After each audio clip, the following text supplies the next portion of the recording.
paint of crew. iPads, having fun with you. You can be your friends, the fun will never end. Teaching you to draw and paint. Learning step by step with simple shapes and styles. Sharing art adventures and happy smiles. Climb aboard and let's get started. Art Pets, we are the Art Pets. Hi everybody! Well, I did promise that I would do a little unboxing of my new Paintsticks. So here they are. They look very bright and colourful, so let's try them out and see how they work. They're called Play Colour. A very slippy box, which makes it very difficult for my paws to pick them up.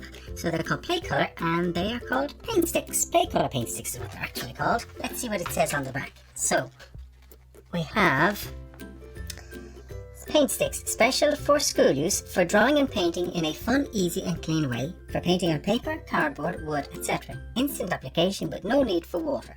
Save time, very practical and clean, silky finish, protective glaze not necessary, high covering power, quick drying and doesn't wrinkle paper. Solvent free, easy use and free of major allergens and without parabens. If I remember my science class back on Planet Fluff, parabens are preservatives, another word for preservatives that they use sometimes and things. Okay, so that's what they look like, and I think there are 12 colours, but let's take the colours out and it says 12 there, of course. Let's take this out and see what it says and take out the little booklet as well that comes with it. So here we have our 12 colours. We have white, yellow, orange, pink, red, purple, light green, dark blue, brown and black. That's a wonderful range of colours, beautiful colours in that. Okay, now before we test them out, let's see what the brochure says. It's always a good idea to read the brochure before you start anything. Solid poster paint. So poster paint means it's water-based and it's not unlike acrylic in that regard. And then if we turn this over, we can see that they come in a range of different types. So we have metallic paint colour ones, so they'd have a sort of metal finish, golds, silvers and things of that nature, or luminous iridescent qualities where the colours seem to sparkle and reflect. That would be an interesting idea, maybe we'll try those sometime. Then we have, what else do we have? Oh, special murals, ones for doing very big paintings. So you'd have obviously some of these that come in much bigger pieces that you can use for painting murals on walls or on big canvases, you can see, both in metallic and in the normal range of colours. And they do a makeup range, brilliant. They do for doing your face, they have a particular range for your face, which is great when you're painting your faces for Halloween or just for fun and parties. And they do a range for windows, so when you're drawing on windows or painting on windows, you can use these and then they wash off, I would imagine, very easily and yet stay there for as long as you want them to. Oh, that's even better. Look at this, they have them for textiles, so on your t-shirts, on your bags, or on your hats. You can decorate them on your shoes, anything. You can use these to decorate any of the clothes that you wear.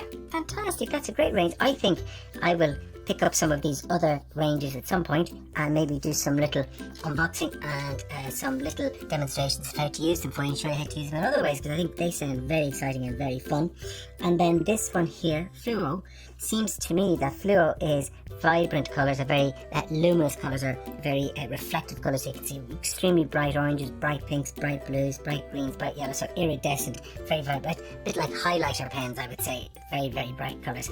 And this is the one we have, the basic one, which is just this colour here, instant colour it's also called. Brilliant. Now let me see, anything else we're missing. Well, that seems to be it. Okay, but within that there's a great range of colours and ideas that we could play with going forward. So let's see what these look like. We'll take, for example, the idea of the dark green. Again, tricky for my paw to get them out, but I managed. So there's the stick, and then you just take off the cap and you twist, and you can see the colour there when you twist it up. See that? And that's what we're looking at. Brilliant. Okay, so what I want to do is just see how they work and see what their covering power is, see how they work against that. Now, because I'm going to use these on my painting of the panda, I'm going to test it out on some white paper, and here's an old drawing that we did of the parrot that Captain Puppyfluff was going to do for when he was doing his parrot that he didn't use, so I'm going to use that to demonstrate how it works on white paper. And here's a strip of the blue card that I'm using for my painting of the panda, and I want to see how the colours work, because a lot of colours are what you might call transparent, so they're not opaque. Opaque is non-see-through and transparent is see-through. So for example, in a lot of colours, in a lot of mediums like paints or watercolours or acrylics or oils, the likes of yellow red and oranges are very transparent because they don't have a lot of depth or body in them, and so you have to put them on a white background to make them stand out, whereas other colours are strong enough to work on either white or a background colour. So for example, you can see it's a soft rounded surface. If I just test that there and see what that's like, oh, that goes on really easily. It spreads so easily. It's very smooth. That's what the green would look like onto the white. Now I wonder what that would look like on the blue. Ah, you can see it looks much darker on the blue. So on the white paper is somewhat coming through, giving a brightness to the green, whereas the blue comes through, but it makes the green look like a little bit darker. You can see quite a difference, which is important for me to know, especially if I'm going to be using light colours such as white onto, for example, the likes of my panda. So I'll have to test that. So what I'm going to do is I'm going to test out the white next and see what that is like before we decide anything else. So I'm taking the white, taking the lid off it. And what I'm going to do is, obviously I don't need testing on that, but I want to see what sort of impact the white has onto the blue. Now, there's the white on the blue, and you can see the blue is coming through the white, so even though the white is quite opaque, it still isn't that strong, and so it's making this look like a light blue or a light grey.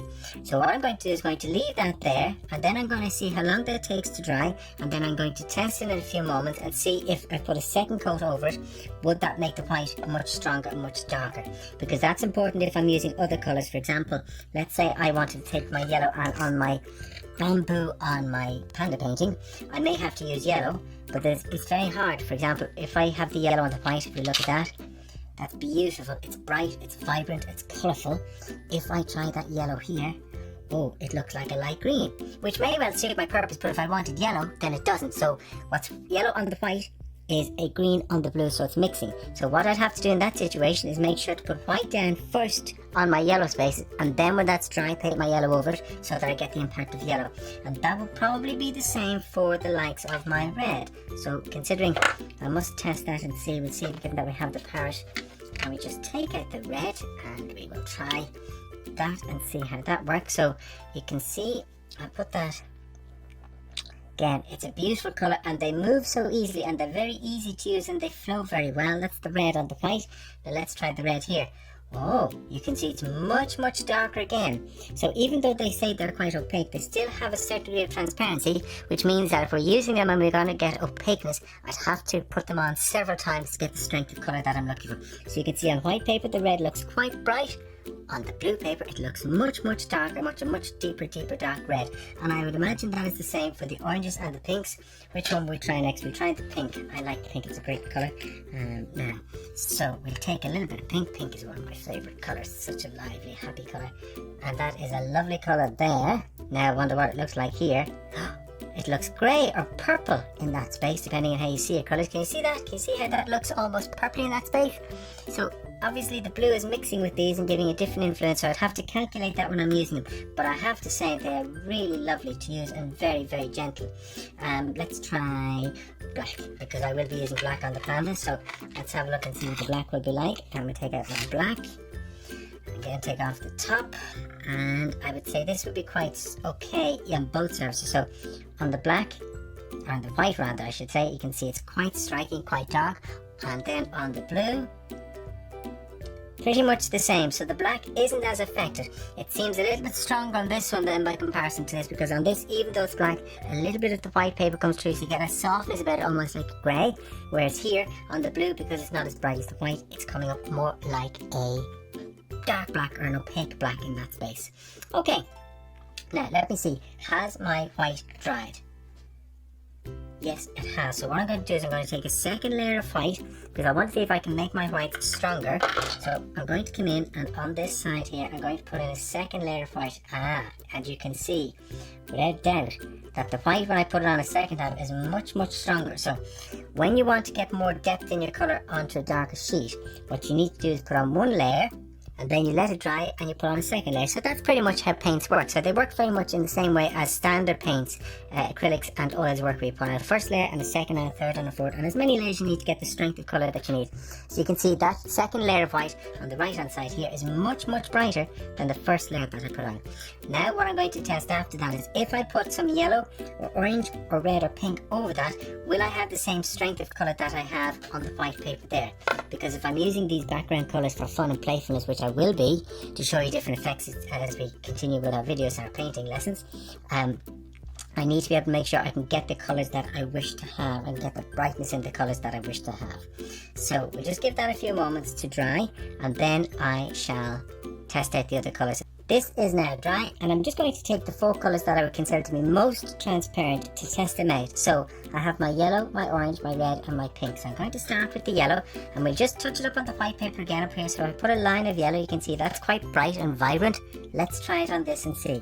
Now, that, as you can see, is much better than the first one we did here. That was our first yellow on the blue without the white underground. And you can see it's more like a light green. Whereas here, because I put the foundation of white in, the yellow seems much brighter and is very similar to the one on the white paper, which is very good to know, which means that you have a lot more choices. Let's try the pink next. So you can see the pink up here, quite lively and bright.